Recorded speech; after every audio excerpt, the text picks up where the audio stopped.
terima aja tapi jangan pilih, itu pun tidak mendidik seharusnya itu. Ingatkan kepada masyarakat untuk tidak menerima, tidak terbujuk rayulah dengan pemberian itu, hindarilah pemberian-pemberian yang dimaksudkan itu ujung-ujungnya adalah money politik gitu. Kita coba ini dengan hajar serangan fajar itu sinergi gitu. Jadi nggak ada lagi seperti ngangkat bendera masing-masing gitu. Wah, ini juga punya pekerjaan nggak? Kerjaan pemberantasan korupsi adalah satu kegiatan paket bersama yang harus dilakukan dengan ikhtiar bersama.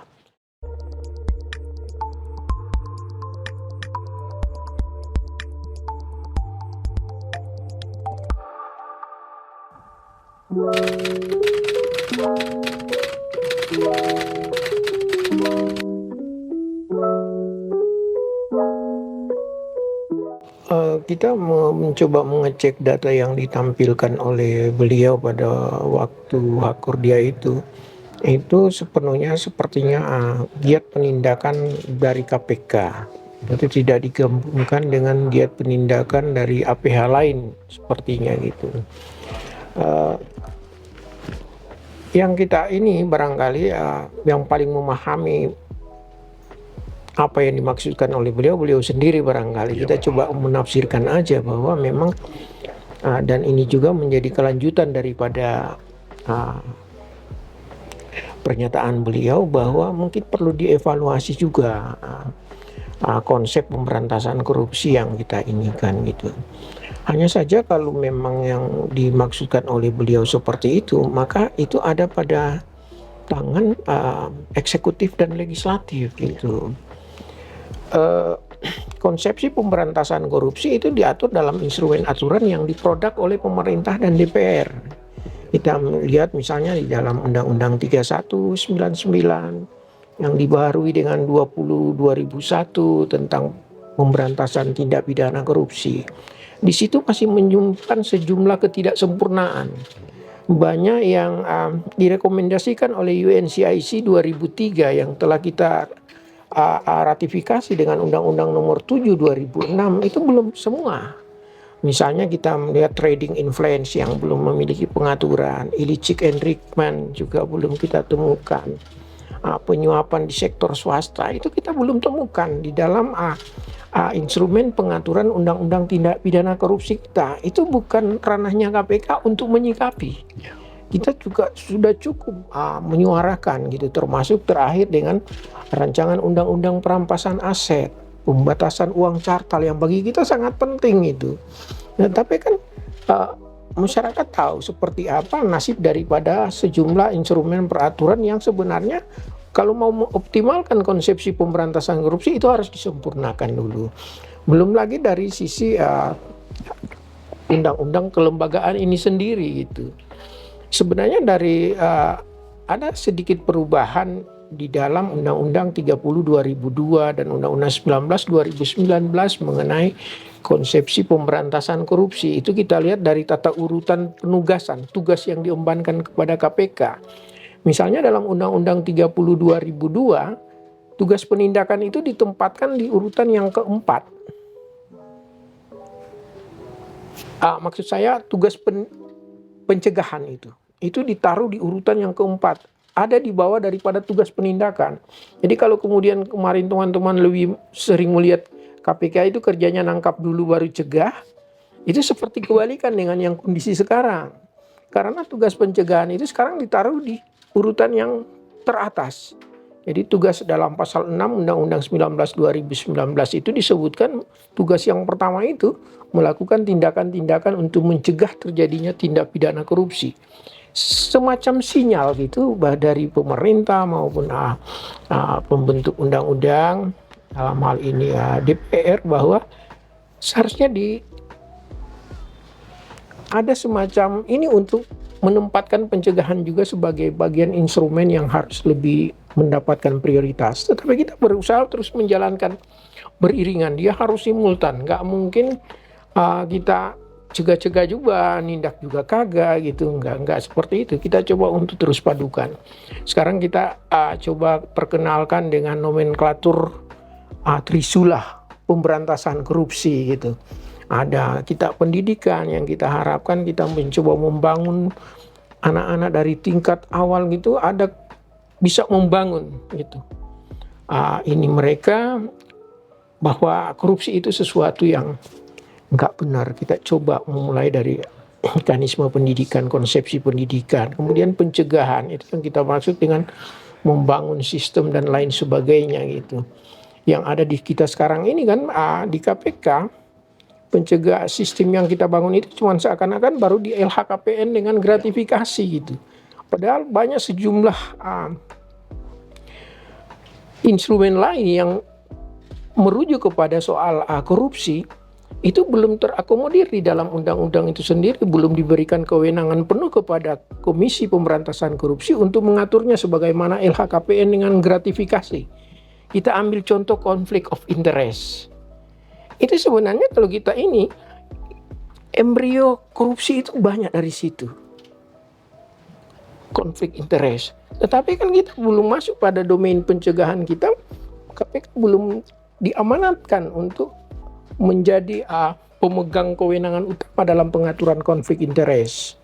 Kita kemudian bekerja sama terakhir ini dengan Mahkamah Agung untuk melakukan pengolahan terhadap instrumen konflik kepentingan ini, diatur di dalam satu peraturan Mahkamah Agung yang kedepannya mungkin akan bisa menjadi semacam pedoman bagi kita. Negeri ini bukan cuma korupsi, Pak. Bagi saya negeri ini ada bahaya lagi yang 3 itu. Di samping korupsi itu, nepotisme, kolusi, dan konflik kepentingan. Ini bahaya yang dihadapi oleh negeri ini. Itu dari konsepsi saya. Sekali lagi kami membaca apa yang disampaikan oleh Pak Presiden, itu benar adanya seperti itu. Jika membanding-bandingkan, ya memang kebetulan negeri kita yang paling banyak pejabatnya. Ya, banyak ketangkap ya pejabatnya gitu, Pak. Dulu pernah ada satu semacam penelitian atau apa. Begitu banyaknya lembaga-lembaga negara yang ada, yang kemudian harus memproduk pejabat-pejabatnya. Satu kementerian, satu lembaga aja itu biasanya ada sampai ada yang 9 pimpinannya. Itu luar biasa. Makanya kalau kebanyakan ketangkap ya lajim-lajim aja gitu. Nah, belakangan ini aja kan ada semacam penghapusan beberapa terakhir ini BUMN ada beberapa yang di ini gitu. Jadi saking banyaknya makin banyak yang ketangkap barangkali, itu juga harus dievaluasi dari sisi situ. Tapi kami menafsirkan bahwa mungkin memang ada hal-hal dalam konsepsi pemberantasan korupsi yang harus dievaluasi. Bukan saja oleh KPK, tapi dengan pemerintah dan DPR itu sendiri.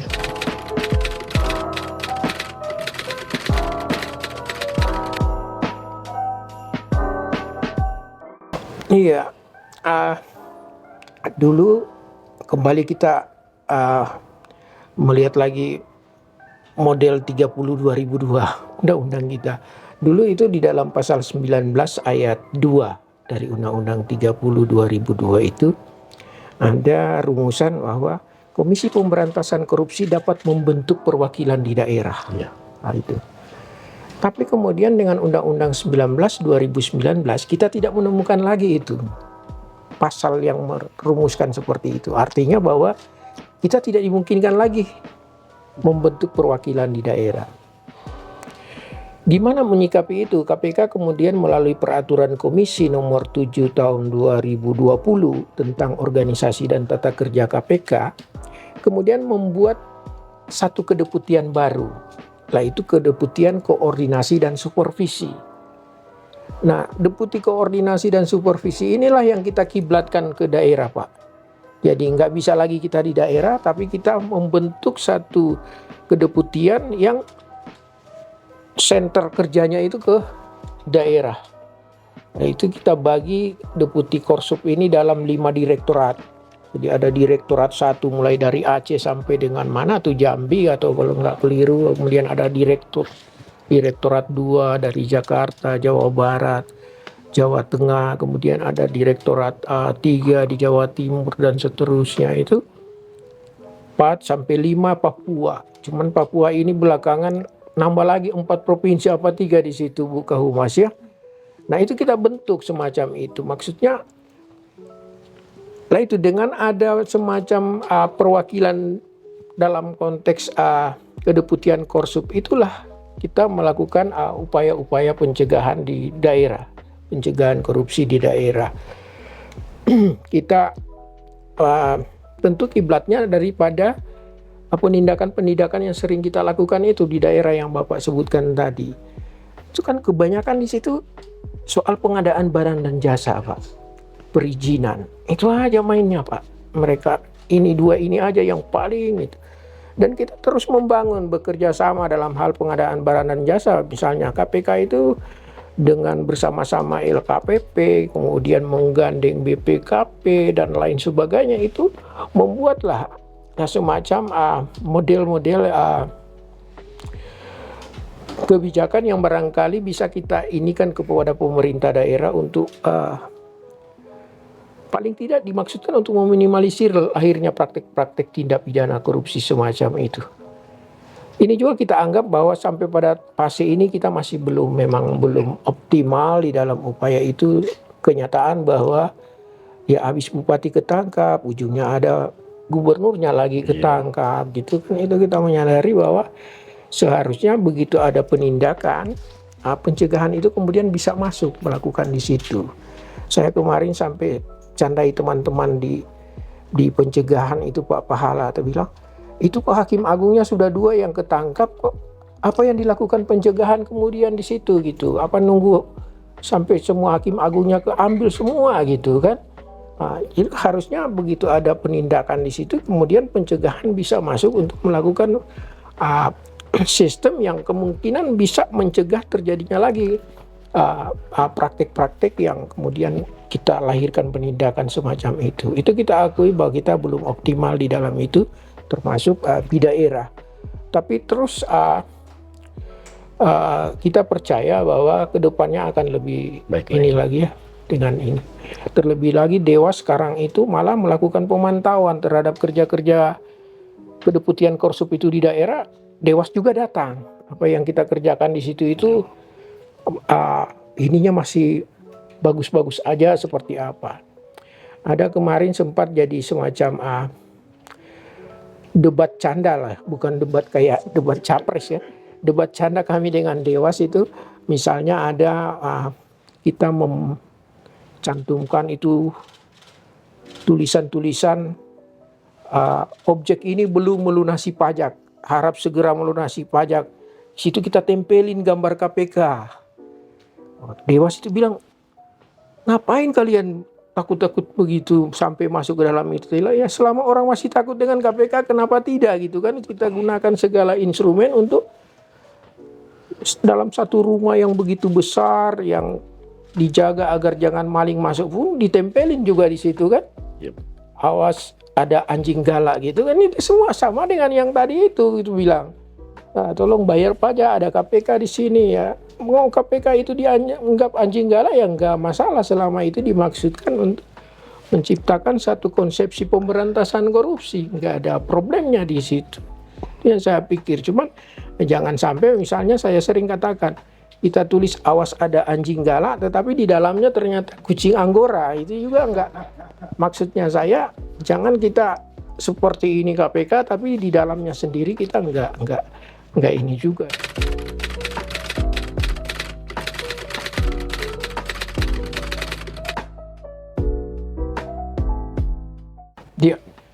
Jadi 5 direktorat itu masing-masing diinikan oleh satu direktur di situ. Memang luas wilayahnya terlalu besar, tetapi itu sejauh ini bisa sajalah ya kita gunakan untuk upaya-upaya pencegahan pengelolaan pemerintah daerah yang baik. Tadi saya sebutkan bahwa dari giat-giat penindakan yang dilakukan KPK di daerah, cuman pada 3 itu yang paling menonjol, yaitu pengadaan barang dan jasa, perizinan, dan jual beli jabatan itu. Nah, kita cobalah merubah, membentuk segala macam sistem di situ bekerja sama dengan aparat-aparat penegak hukum yang lain, termasuk instansi pelayanan publik yang lain. Di sana ada BPKP, ada ombudsman-nya, ada. Kita cobalah berkolaborasi dengan beliau-beliau itu, dengan teman-teman itu dalam kaitannya dengan segala upaya pencegahan di daerah, dengan segala metode yang diperkenalkan. Di dalam jual beli jabatan saja itu barangkali kita bisa siasati dengan merit system dan lain sebagainya, itu pengadaan barang dan jasa. Itu LKPP betul-betul kita coba libatkan dalam kaitannya dengan itu. Begitu juga dalam hal perizinan. Kehadiran ombudsman di daerah juga banyak membantu kami dalam kaitannya dengan upaya-upaya pencegahan yang memang diamanatkan kepada kita di daerah. Apa yang terjadi misalnya dengan tetap menghargai asas praduga tak bersalah dalam case-nya Gubernur Maluku Utara, di situ terlihat begitu betapa itu bisa bermain dalam satu ruang gitu. Pada saat yang bersamaan di situ ada soal pengadaan barang dan jasa, di situ ada soal perizinan, di situ ada jual beli jabatan, itu bisa ini di dalam satu case itu. Kita nggak tahu nanti ke depannya seperti apa pengembangan daripada perkara itu, tetapi paling tidak perkara itu memberikan contoh bahwa semua persoalan yang ada di daerah itu bisa dimunculkan dalam satu waktu yang bersamaan.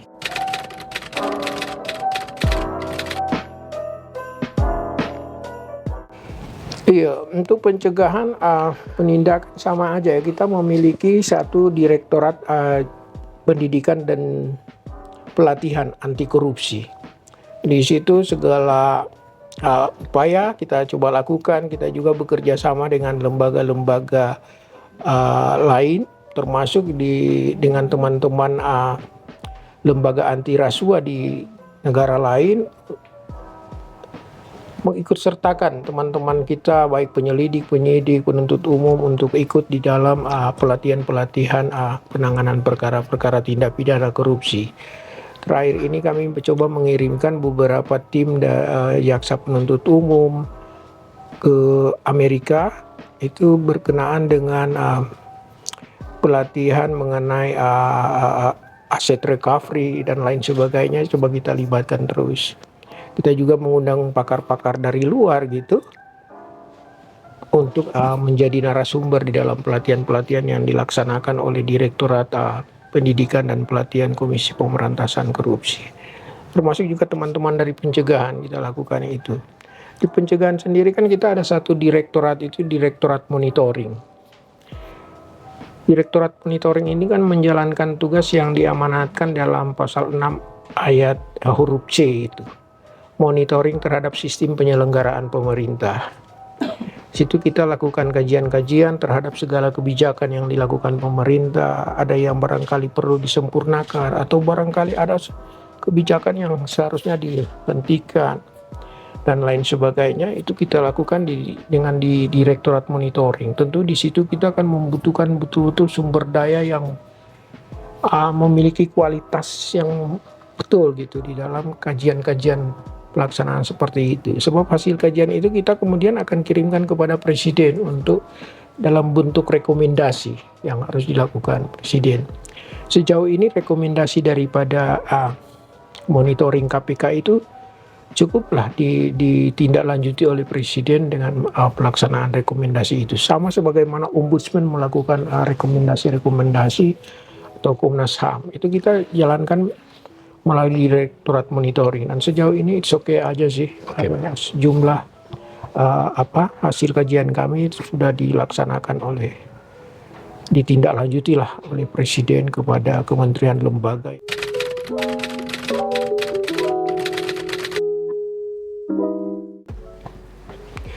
Jadi KPK sendiri jauh hari sebelum pelaksanaan Pilpres dan lain sebagainya nanti 14 Februari mendatang, itu jauh hari sebelumnya KPK sudah dengan beberapa program yang dijalankan, semuanya ditujukan kepada penyelenggaraan pemilu yang berintegritas. Jadi kita tidak hanya bicara pemilu yang adil dan jujur, tetapi KPK berharap pemilu itu bisa berintegritas, itu jujur, adil, berintegritas. Apa yang kita lakukan? Misalnya kita punya program PAKU. Jadi kita mengundang para pengurus partai dan lain sebagainya gitu.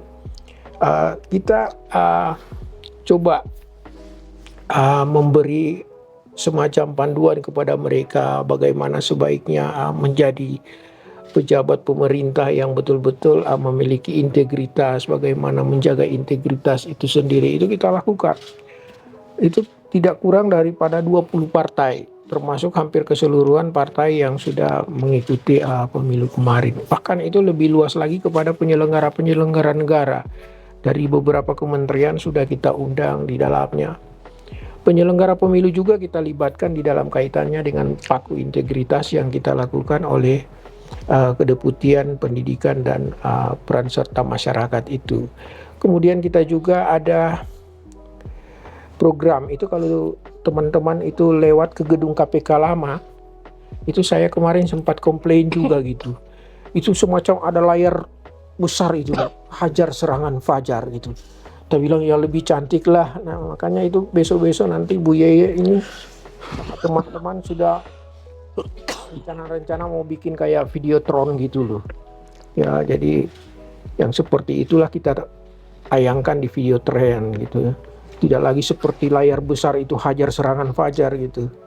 Nah, ya ada teman tanya saya, itu gedung KPK enggak, gedung Bawaslu itu.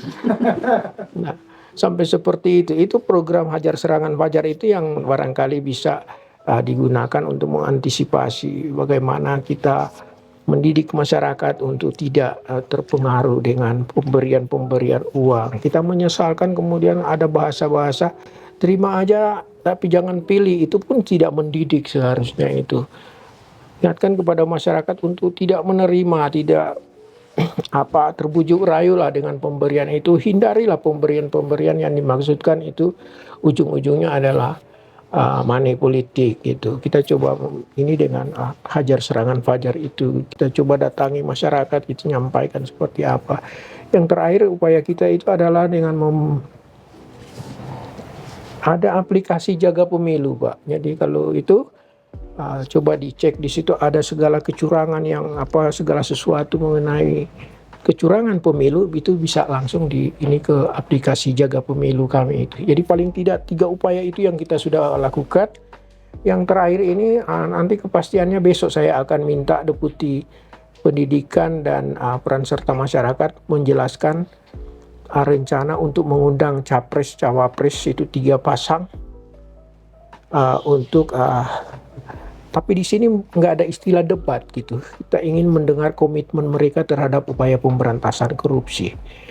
Ya, kita ingin tahu seperti apa, dan kami ingin juga menyampaikan kepada mereka, sebenarnya forum itu kita maksudkan KPK ingin menyampaikan kepada para kandidat itu problem apa saja yang dihadapi oleh lembaga Komisi Pemberantasan Korupsi ini dalam kaitannya dengan upaya pemberantasan korupsi.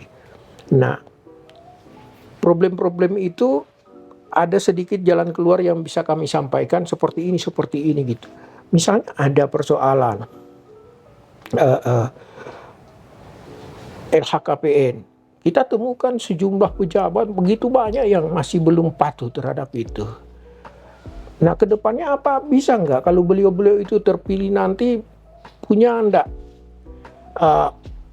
untuk menjadi panglima? Perintahkan mereka yang wajib lapor LHKPN penyelenggara, lapor gitu ke KPK. Kalau enggak, coret gitu misalnya gitu kan. Dalam pemilihan menteri misalnya gitu. Ya. Kita dengar belakangan juga di samping wali kota, bupati, gubernur, ada aja menteri juga kita ambil gitu. Bagaimana meminimalisir agar tidak terjadi kondisi seperti itu? Bisa nggak kalau sebelum mengangkat menteri, tanya-tanyain barangkali ke KPK, ini ada seperti itu, apa mereka punya komitmen seperti itu. LHKPN yang seperti saya sebutkan tadi, ada orang pejabat penyelenggara negara yang tidak pernah melaporkan LHKPN, sudah dipublikasikan seperti apa untuk belum juga tiba-tiba pangkatnya malah naik lebih tinggi gitu kan. Seperti itu kan apa punya komitmen mereka untuk ikut bersama-sama KPK, menguatkan KPK. Itu harus dalam model yang semacam itu, tidak cukup menyatakan menguatkan KPK.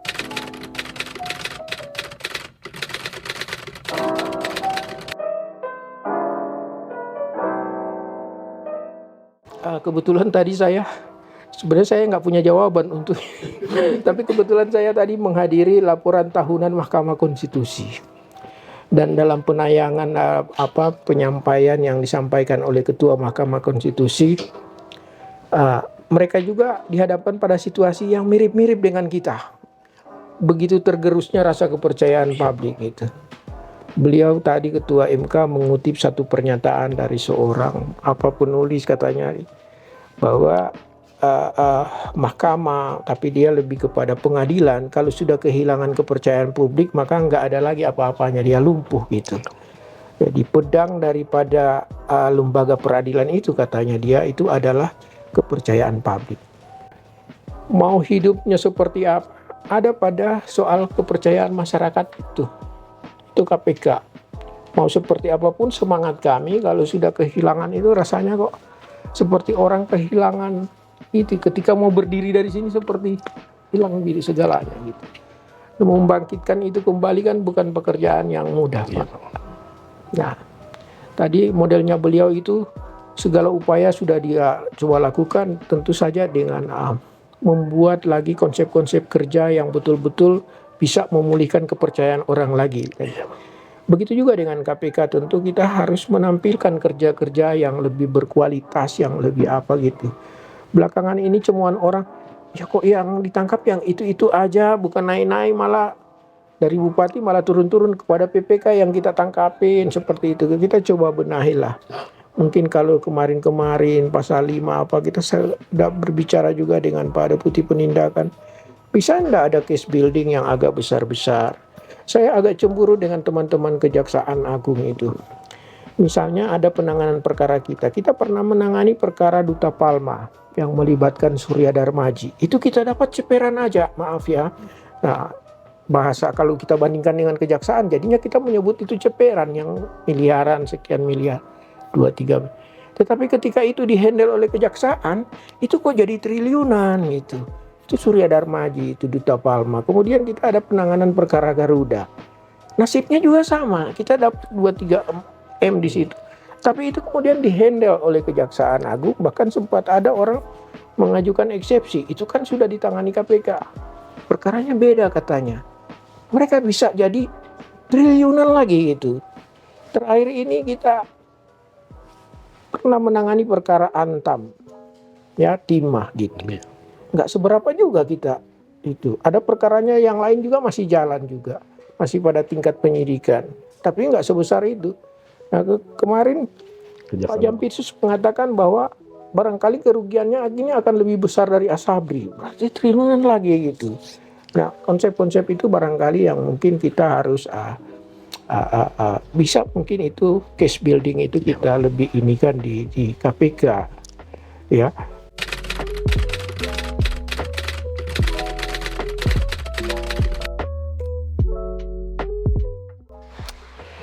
Indikator kinerja itu, IQ-nya itu kemarin itu dihitung per perkara gitu. Jadi tidak melihat kepada kualitasnya. Nah, coba kemarin ini kita sudah sempat berbincang, berdiskusi, coba kita melihat daripada bobot perkaranya gitu ya. Nah, kalau case building bisa kemudian jadi yang lebih besar, ya perhitungannya barangkali terhadap kinerja akan berbeda juga dengan sekedar pasal 5 dan 12B seperti itu. Itu barangkali yang ingin kita ubah dalam kaitannya nih.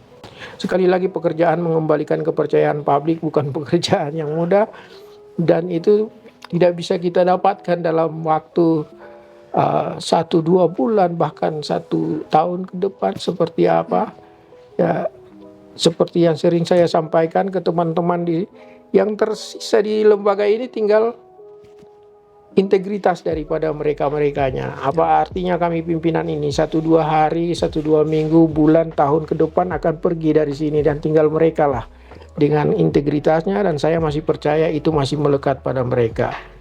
Kebanggaan sebagai insan-insan KPK saya lihat masih tertanam pada mereka.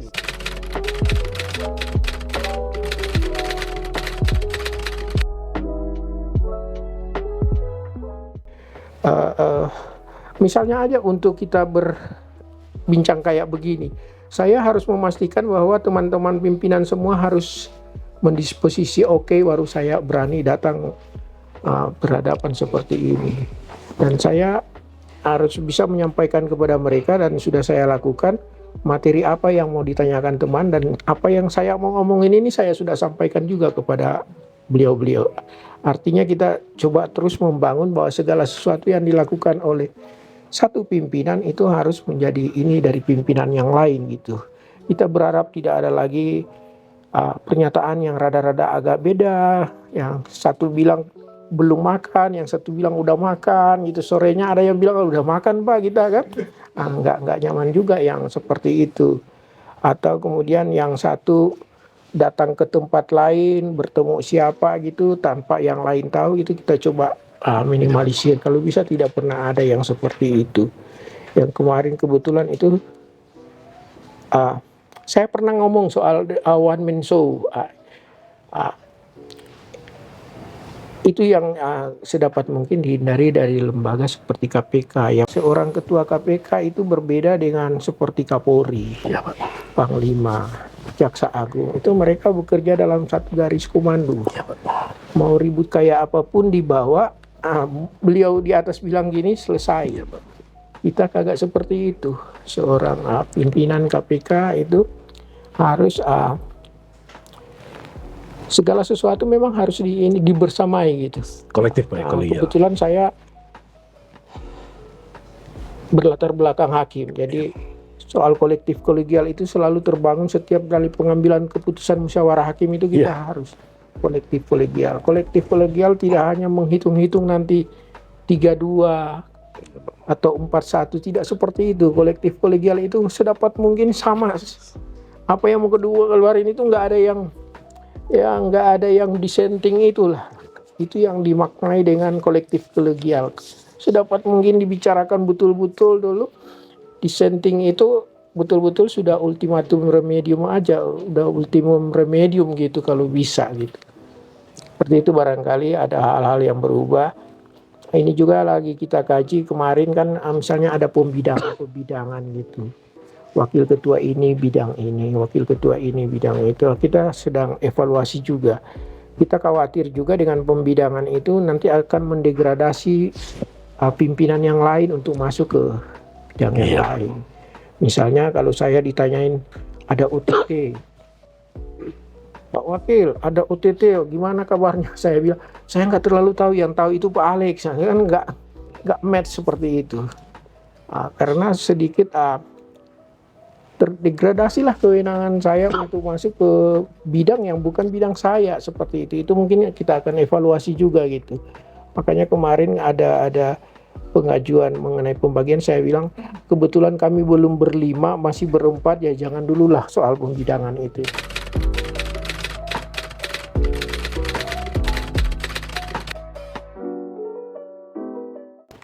KPK di dalam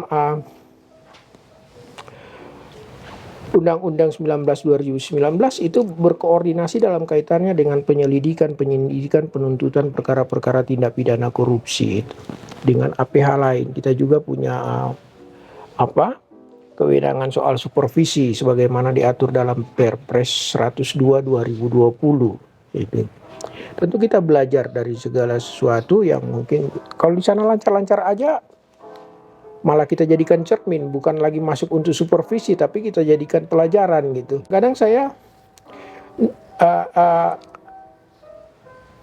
negur sambil bercanda aja ke teman-teman di sini gitu. Kita punya kedeputian koordinasi supervisi, punya kewenangan melakukan supervisi. Ke daerah itu kita beritahu APH itu ada perkara yang tersendat 1-2 tahun, gimana kemudian KPK mensupervisi. Tapi gimana mereka mau dengar? Orang mereka dengar sendiri aja penyidikan kita di sini ada yang lebih dari 2 tahun gitu. Makanya saya bilang kita lakukan dulu lah apa yang di kita, betul-betul kita sudah bisa bekerja dengan model seperti itu, baru kemudian kita. Tapi apa yang baik yang dilakukan oleh kejaksaan dengan penanganan perkara tipikor secara case building semacam itu, tentu kita perlu juga ya anak-anak kita untuk kemarin saya sudah bicara juga dengan Pak Deputi Penindakan, pimpinan lain juga, gimana ada 1-2 perkara yang kemungkinan ke depan ini ada 1-2 perkara yang kita kerja dari satu case building gitu, bukan dari perkara-perkara OTT semacam itu. Ada perkara mengenai LNG barangkali, ada perkara Bina Penta yang belakangan ini sudah keluar juga penghitungan kerugian, saya dapat informasi dari BPK. Mudah-mudahan perkara itu paling tidak bisa menggambarkan bahwa kami juga bisa bekerja dengan metode yang seperti dijalankan teman-teman di kejaksaan.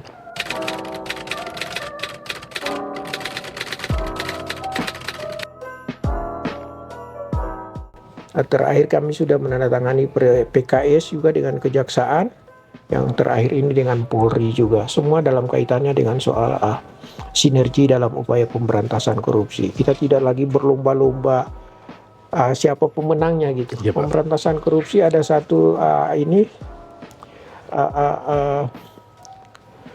cita-cita, konsepsi untuk pemberantasan korupsi bagi negeri ini, bukan untuk bagi KPK.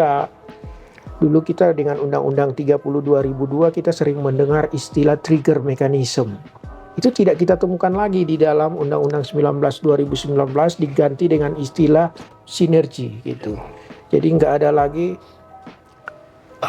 seperti ngangkat bendera masing-masing gitu. Ini juga punya pekerjaan nggak? Kerjaan pemberantasan korupsi adalah satu kegiatan paket bersama yang harus dilakukan dengan ikhtiar bersama. Tidak ada undang-undang yang lain selain undang-undang tentang pemberantasan korupsi yang melibatkan peran serta. Bukan hanya antar APH tetapi peran serta masyarakat. Pasal 1 butir 4 dari Undang-Undang 19 2019 menyebutkan bahwa pemberantasan korupsi adalah serangkaian kegiatan-kegiatan yang dimulai dari upaya.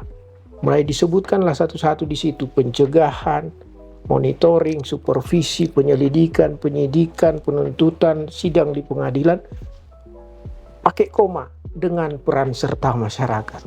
Jadi nggak adalah konsepsi pemberantasan korupsi tanpa melibatkan peran serta masyarakat, itu nggak ada gitu. Sinergi antar aparat penegak hukum plus dengan peran serta masyarakat, barulah kita bicara konsepsi pemberantasan korupsi. Kita senang dengan apa pencapaian yang dilakukan oleh kejaksaan belakangan ini, luar biasa pencapaian, dan itu harus dipandang sebagai keberhasilan pemberantasan korupsi secara menyeluruh. Bukan orang bilang pansos kita dengan apa yang sudah dicapai oleh kejaksaan, tetapi sekali lagi pemberantasan korupsi bukan pekerjaan sendiri-sendiri. Dia harus merupakan sinergi daripada keseluruhan organ yang ada di negeri ini, ya termasuk pemerintah dalam hal ini.